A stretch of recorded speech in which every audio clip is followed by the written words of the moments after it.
हवाओं में किसी की बेचैनी घुली हुई थी, मानो कोई चीखना चाहता हो पर आवाज न निकल पा रही हो। चांद की किरणें टूटी दीवारों से टकराकर खंडहरों में भयानक साएं बना रही थीं। भवानीपुर का गांव, जो कभी हंसी खुशी से गूंजता था, अब सिर्फ खामोशी का पर्याय बन चुका था। विक्रम, सोनिया और राहुल जिज्ञासा से भरे हुए टूटी ईंटों को लांघते हुए खंडहरों के बीचों बीच पहुंच गए।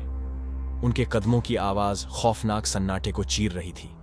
अचानक एक ऊंचे खंडहर के पीछे से एक मंद पीली रोशनी चमकी, मानो किसी ने उन्हें देख लिया हो। उनकी सांसें थम गईं। क्या वो कहानियां सच थीं? सोनिया ने कांपती आवाज में पूछा। जवाब में सिर्फ हवा की सनसनाहट आई और उसी पल खंडहरों की गहराई से एक खौफनाक आवाज गूंजी। आ गए हो। पहाड़ों की छाया में डूबा हुआ भवानीपुर का खंडहर सूरज ढलते ही एक अलग ही रूप धार ले लेता था। हवाओं में एक अजीब सी सनसनाहट गूंजती थी, मानो कोई रो रहा हो या फुसफुसा रहा हो। जर्जर मकानों की खिड़कियां खुली आंखों की तरह घूरती थीं और टूटी छतों से निकलती जंगली बेलें भुतिया भुजाओं की तरह लहराती थीं। इस गांव के बारे में कहानियां बहुत सी थीं। कुछ 100 साल पहले यह एक खुशहाल गांव हुआ करता था, लेकिन अंग्रेजों के राज में यहां के लोगों पर अत्याचार और लूटपाट की गई। कहते हैं गांव के मुखिया को विद्रोह के लिए भड़काने के आरोप में अंग्रेजों ने फांसी दे दी थी। उसी रात भवानीपुर में एक भयानक तूफान आया था। जब सुबह हुई तो पूरा का पूरा गांव जमींदोज हो चुका था। बचा रह गया था सिर्फ खंडहरों का ये मैदान। कुछ साल पहले पुराने गांव को खोदने की कोशिश की गई थी, लेकिन अजीबोगरीब घटनाओं के चलते खुदाई रोकनी पड़ी थी। मजदूरों को रात में चीखें सुनाई देती थीं, औजार खुद ब खुद हवा में उड़ने लगते थे और कुछ लोग तो मानसिक रूप से विक्षिप्त होकर भाग गए थे। तब से भवानीपुर का खंडहर वीरान पड़ा हुआ है। सिर्फ हवाओं के सिवाय वहां कुछ नहीं सुनाई देता। लेकिन इस गांव के बारे में एक और कहानी भी थी। कहा जाता है कि आधी रात के बाद भवानीपुर के खंडहरों में रोशनी जलती देखी गई है। कुछ लोगों ने तो अंग्रेजों के सफेद वर्दियों में खड़े भूत देखने का दावा भी किया है।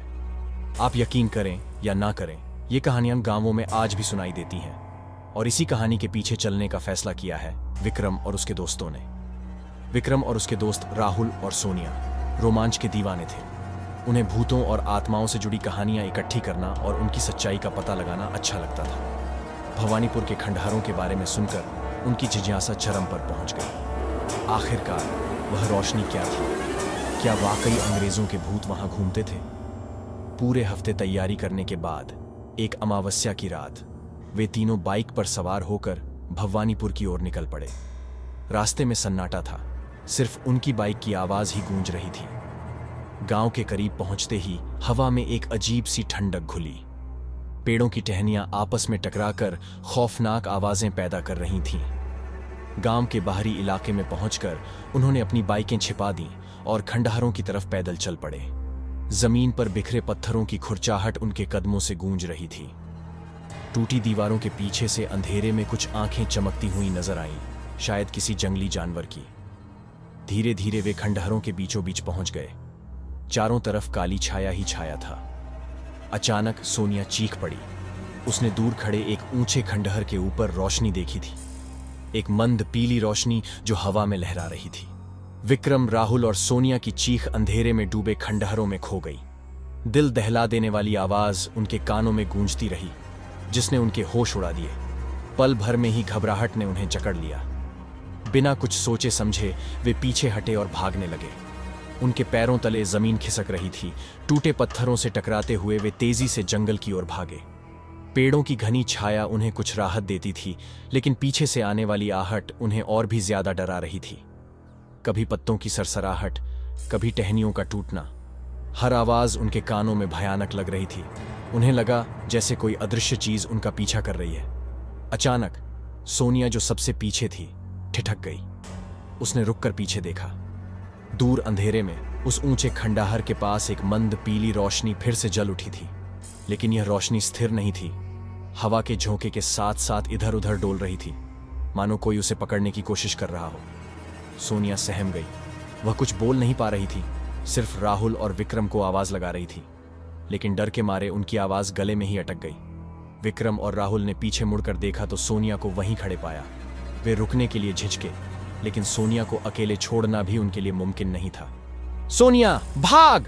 राहुल ने चीखते हुए कहा, लेकिन सोनिया जमीन पर जमी हुई लग रही थी, मानो कोई अदृश्य ताकत उसे वहीं रोक रही हो।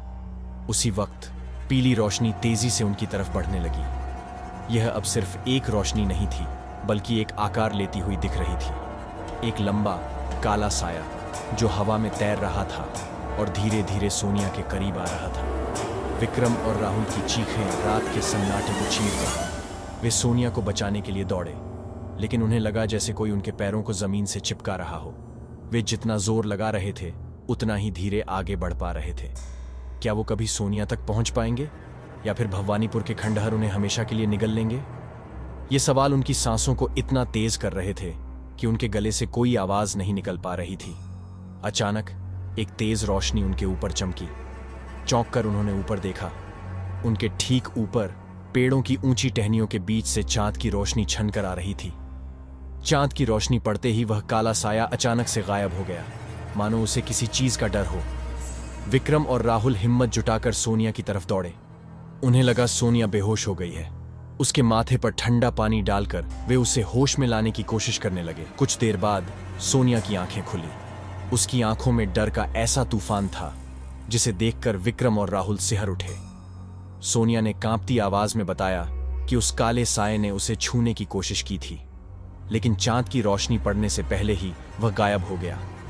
घबराहट के बीच भी राहुल को कुछ अजीब लगा। उसने देखा कि सोनिया की गर्दन पर 3 काले निशान पड़े थे, मानो किसी अदृश्य हाथ ने उसे दबाया हो। वह रात उनके लिए किसी बुरे सपने से कम नहीं थी। वे किसी तरह खंडहरों से निकलकर अपनी बाइक तक पहुंचे और बिना पीछे मुड़े वहां से भाग निकले।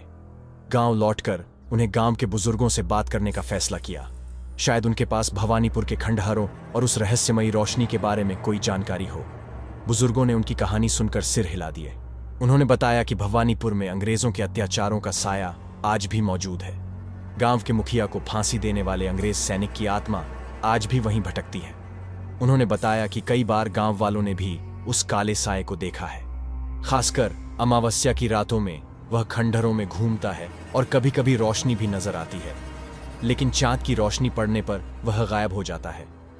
यह सुनकर विक्रम और उसके दोस्तों को राहत मिली कि सोनिया बच गई, लेकिन उनके मन में अब भी सवाल उठ रहे थे। क्या वाकई भवानीपुर में अंग्रेज सैनिक की आत्मा भटक रही थी, या फिर कोई और भयानक रहस्य छुपा था उस खंडहर के नीचे? डर के बावजूद उनकी जिज्ञासा कम नहीं हुई थी। शायद भविष्य में वे फिर से भवानीपुर के खंडहरों की ओर लौटते, इस रहस्य को पूरी तरह से सुलझाने के लिए। लेकिन यह फैसला अभी भविष्य के गर्भ में छिपा था। फिलहाल उन्हें उस रात के भयानक अनुभव को भुलाकर आगे बढ़ने की कोशिश करनी थी। लेकिन क्या वाकई वो भयानक अनुभव इतनी आसानी से भुलाया जा सकता था? क्या भवानीपुर का खंडहर उन्हें कभी शांति से रहने देगा?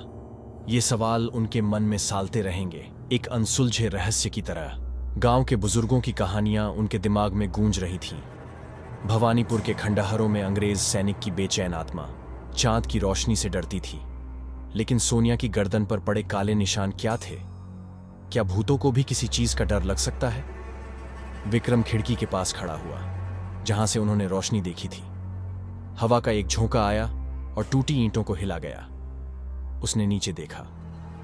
ईंटों के ढेर में कुछ चमक रहा था। उसने झुककर करीब से देखा। यह एक टूटी हुई तलवार थी, जिसकी मूठ सड़ी हुई हड्डियों से जकड़ी हुई थी। विक्रम की रीढ़ की हड्डी में सिहरन दौड़ गई। क्या ये हड्डियां उसी अंग्रेज सैनिक की थीं, या फिर भवानीपुर के खंडहरों में कोई और भी भयानक रहस्य छिपा था? चांद धीरे धीरे ढल रहा था और अंधेरा गहरा होता जा रहा था। विक्रम ने तलवार को अपनी जेब में छिपा लिया। उन्हें यहां से निकलना था, जल्दी से जल्दी।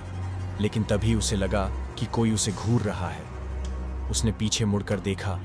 खंडहरों के अंधेरे में 2 लाल आंखें चमक रही थीं।